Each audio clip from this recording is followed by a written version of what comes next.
Hello, Tel back again. Welcome to my channel. Today we're working on this td300. We're doing a suspension lift on this vehicle. Now at the moment it's already been jacked up. It's got 2-inch lift blocks on it. Now nothing's really been done. The person who done this just threw it together before my mate bought it. What we're going to do now is we're going to do it properly. We are going to cut the spring mounting plates off. We're going to shimmy them around so they stand up right, so it doesn't beat the hell out of the shock absorbers, which it has done. These are the old shocks. If you look, smashed the front of the shocks to pieces, battered them, and literally they've got no damping ability. They're just lovely. So we're going to sort that out. And then these are the actual, I've already chopped one mounting plate off, which is here. I've cut this off the axle. It's got a 2-inch lift block on it already, and we've got a 2-inch lift kit to go on it. Now today is front suspension day. That's what we're doing on the old td300.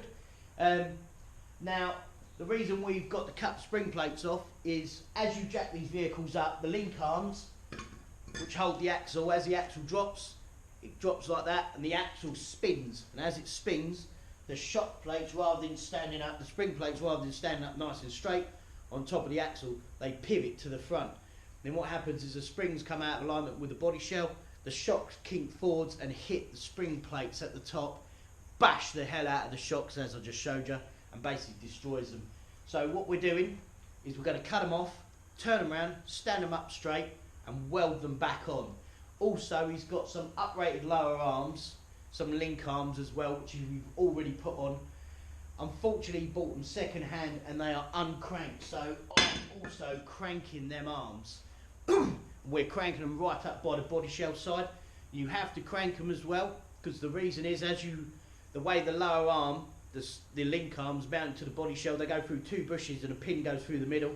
As you obviously jack it up, that link arm pivots more and then basically knocks the inner bushes out. So we have cut them link arms and we're going to pivot them round and then seam weld them back into place and then plate them up to get some added strength back in them. Weld back on the spring plates, stand it all up straight, all nice and good, and we'll be ready to rock and roll. So that's what we're doing today. Also, I want to say a big thank you to the people that have subscribed to my channel. So far I've almost got 200 subscribers. I've had over 68,000 views across my whole channel. So if you please like and subscribe if you like what you're watching. Thank you for if you have subscribed and helped me build my channel. And let's see if we can turn this channel and get it up and running even better. And we'll see where we get with this. Right, here we go. We're in the arch now. You can see the spring plate's still on here. These are these new link arms. The good thing about these new link arms as well is they pivot the axle round a bit, but not enough. Now as you can see, the spring plate sits here, and if you imagine that's there, and as you can see, she's out of alignment. She needs, that hole there needs to be more over this way, so that axle plate, that spring plate needs twisted. Now you can also see here, just here, I've cut these link arms here. That's where I'm going to crank them up there and then weld them back up when they're in the right position. Now what I've got to do is, first thing is I've got to take this spring plate off. Now I've got to take the spring plate off, like I said, because it's in the wrong position. I've got to cut it off the axle round here and up the back here. Unfortunately there's not a lot of room. It is very, very tight. So I've got to be very careful when I'm using the grinder, because I don't want to snag and take my fingers off, if you know what I mean. Will not be a good day if that happens. Then once I've cut them off, I've got to tidy it up, tidy the plate up, and then what I then need to do is I've already put the springs in, jacked it up and taken the weight onto the springs, so I know how tall the springs sit. So what you have to do, if you imagine, you put your springs in without the shock absorbers, both sides, then you jack the car up. Now the springs unfortunately like go like a bit of jelly, completely out of alignment, but you can get your overall ride height. So when the actual car is sat on the ground, I know from the top point there to the bottom there, the springs sit 290 mil tall. So what I need to do is, once I've cut that spring plate off, I have to jack this axle up, sit it on some stands so there is a gap between there and there of 280 mil, and then weld them on back in the right position with them standing up in line with the actual spring cup at the top, because the shock absorber comes down through the middle, and at the moment, if you imagine, the shock will taper forwards to mount into here, and it hits the edge of this fitting here and beats the hell out of the shock absorbers. That's what mangles them basically. So yeah, so that's what I've got to do. So once we've got that spring up, she's all welded up in place and she's sitting where she's got to be, and we've got a 290mm gap, then I will seam weld up this cut that I've made in the actual link arms.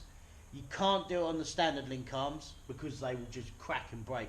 These being mild steel, we could cut them, weld them, grind them back and put some plates over, and the weld will take really nice to them, so I can change the geometry. But we can't set the arms until the axle is in its home position, so where it will sit when the suspension is under load and the vehicle is sat on its wheels. So this is the big thing. So that's what we're going to do now. Going to get the grinder out, cut that spring cap off, and bang, off we go. Right, let's do this.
Now lifted back up, I've placed the spring cap on top, pretty much where it's got to be. My next job is to get the welder out and to burn them two bits together and make sure that she's sitting where I need her to. Right, there you go. I've tacked the cap on, so it's not going anywhere. Now if you get the tape measure, put it on the main hole at the top where the shock goes through, drop it through to the bottom hole, you can now see, so that shock is going to sit bang on in the middle of that spring cup. And plenty of clearance, and the cup's square. They also camber in a tiny little bit as well. So all the angles look good. So now what we got to do is burn her together. Let's get me mask.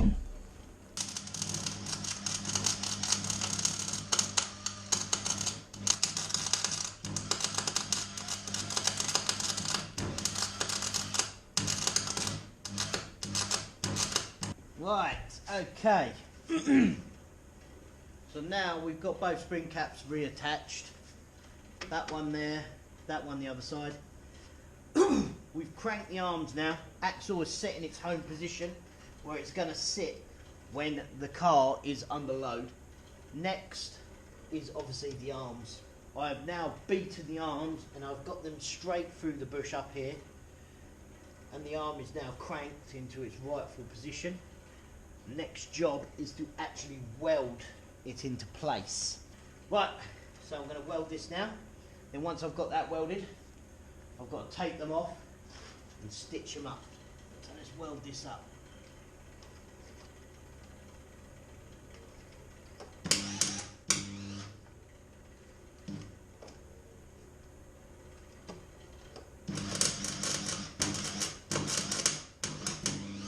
Right, So here we go.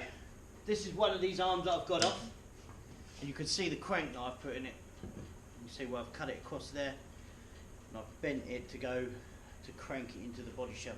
Now what we're going to do, we're going to seam weld this up, grow it right up, and get this joint seam welded up nice.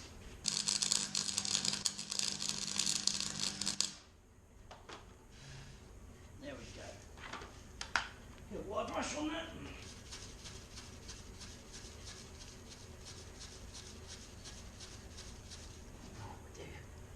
Flip that joint over.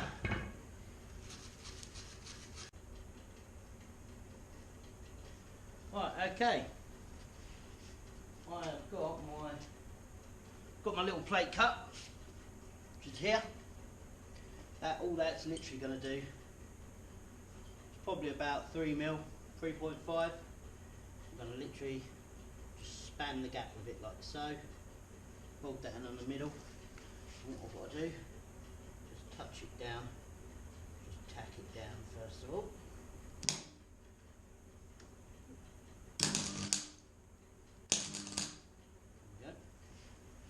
So,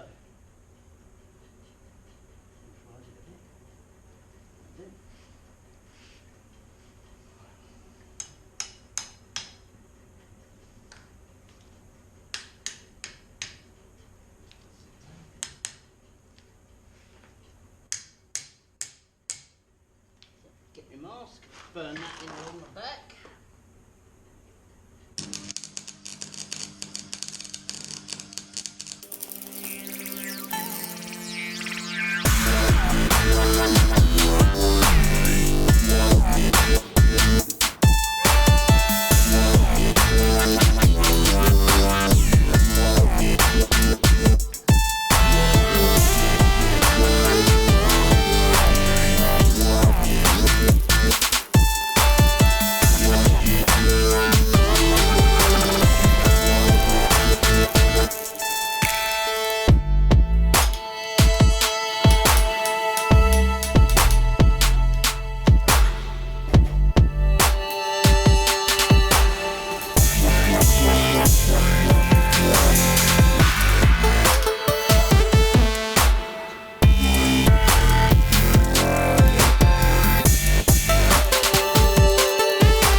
That one.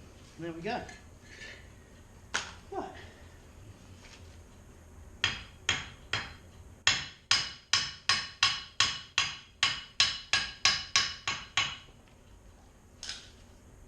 Turn the gas off. And there we have it. That's one cranked arm, freshly welded. As you can see there, nicely fused together and burnt together with our little join over plate over the top. Obviously we didn't cut through the bottom, we left that actual lower piece intact. And then we put the crank on it, so you can see the crank now.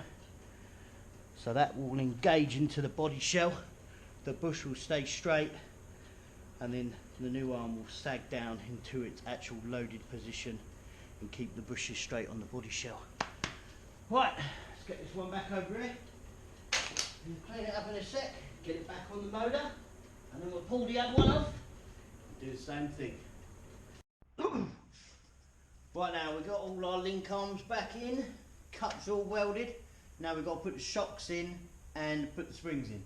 Now what I've done to make things a bit easier, so I've compressed the dampener, as you can see, with a cable tie, then I'm holding it together.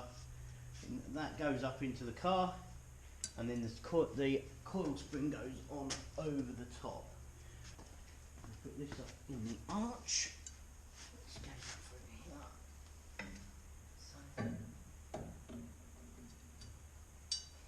So wash on the top. Oh, get me a brush, Jace. I'm missing a brush. On the top. Yeah. Over there.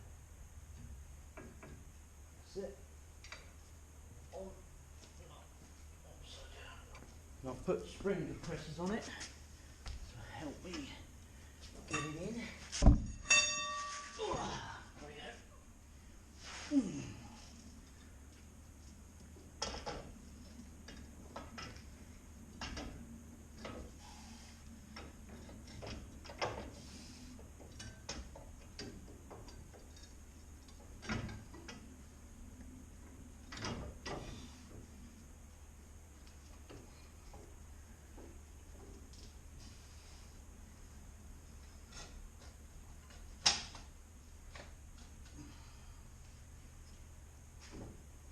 go. Jack up so you can get that stand out.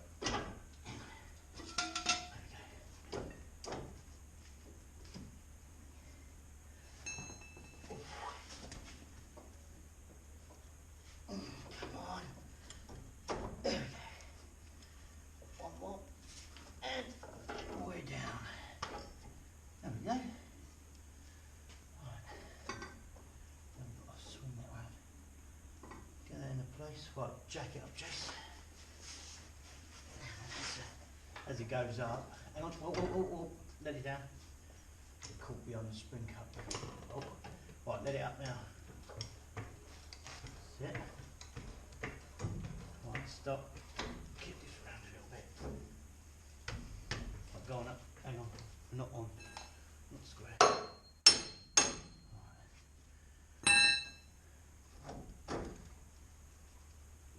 Right. There. Right, jack her up.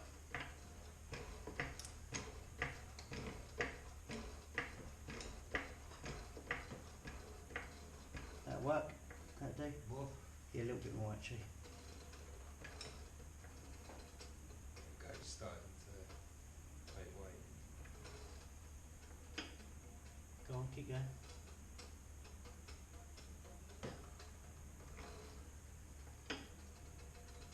Go on.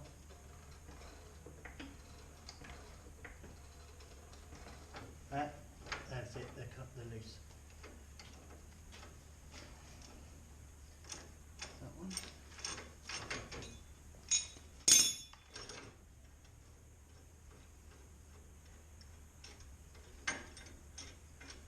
It snips.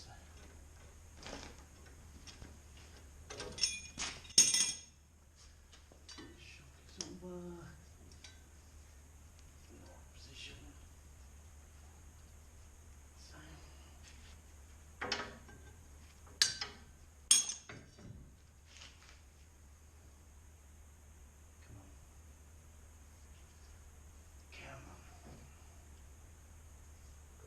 There it goes.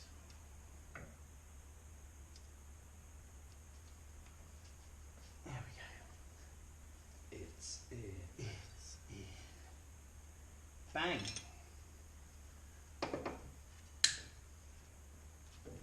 Get that one out.